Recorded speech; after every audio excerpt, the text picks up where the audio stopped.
Hey guys, one more day of simplifying and adding, subtracting, multiplying, and dividing radicals before we move on next We're week. looking at day 2 notes. All we're going to do is simplify our radicals. So here, I have to break my 32 down.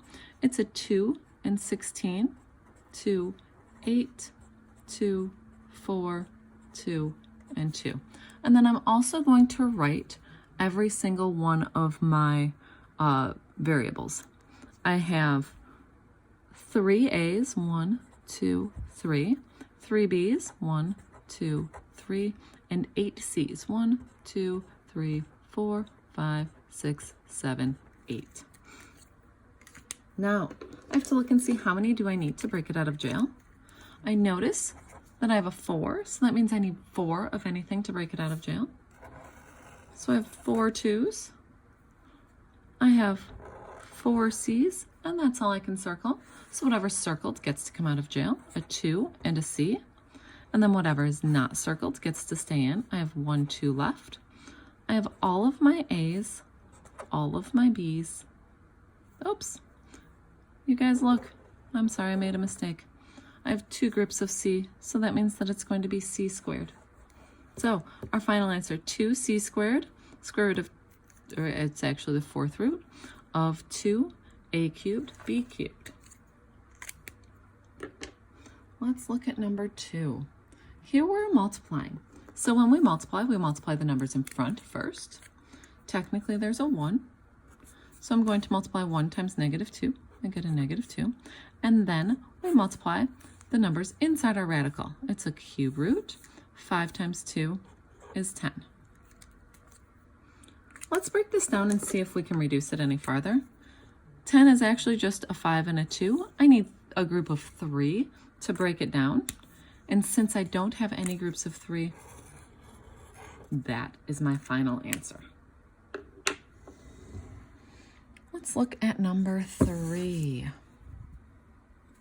Now, we're dividing here. So when we divide, we don't want a radical. So we have to get rid of that. How many 5s do I need to be able to get rid of my radical? I need 3. I have 1, so I need 2 more. And I'm going to write it as 5 times 5. And I need also, if I do something on the bottom, I have to do it to the top. So now, let's rewrite this as my top is 4 cube root. I'm going to break this 10 down to 2 and 5 so that I can see everything that's being multiplied in there. So my 10 is 2 times 5, and then I have another 5 times 5 because we multiplied here. That's my top. And on my bottom, I have the cube root of 5 times 5 times 5. 1, 2, 3. And my top, I have 2, 5, 5, and 5.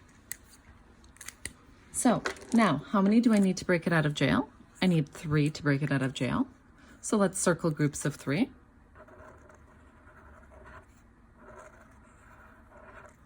So anything that's circled gets to come out. Anything that's not circled has to stay in. So I'm going to write it as 4 times 5 square or cube root of 2 divided by 5. Notice I have 2 groups of 5 there, one on top and one on bottom, and they're written there. Now, notice I have a 5 on top and a 5 on bottom, so those can cancel, which means that my answer is 4 cube root of 2. One last one to work on. We can only add and subtract radicals that are exactly the same. So I have a square root of 3, square root of 54, and square root of 6. None of those are exactly the same. But let's break down the 54 and the 6 and see what we can take out. 54 is even, so when divided by 2, you get 27. Then 3 and 9 and 3 and 3. 6 is just 2 and 3. Now, how many do I need to break it out of jail?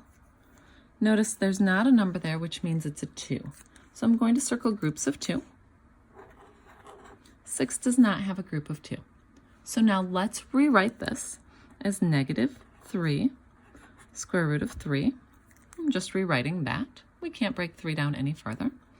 Plus 3, this 3, times 3, square roots of 6, because 2 times 3, minus the square root of 6, because I don't have anything I can take out there. Now we're going to rewrite it one more time because I have this 3 times 3. So I have negative 3 square root of 3 plus 9 square root of 6 minus the square root of 6. I can only combine things that are exactly the same. So I can only combine my square root of 6. This is a 1 technically in front of that, which means that I can't combine anything with my square root of 3. So I'll have negative 3 square root of 3. 9 minus 1 is 8, so I'll have 8 square root of 6. And that is my final answer. I hope you guys have a great day.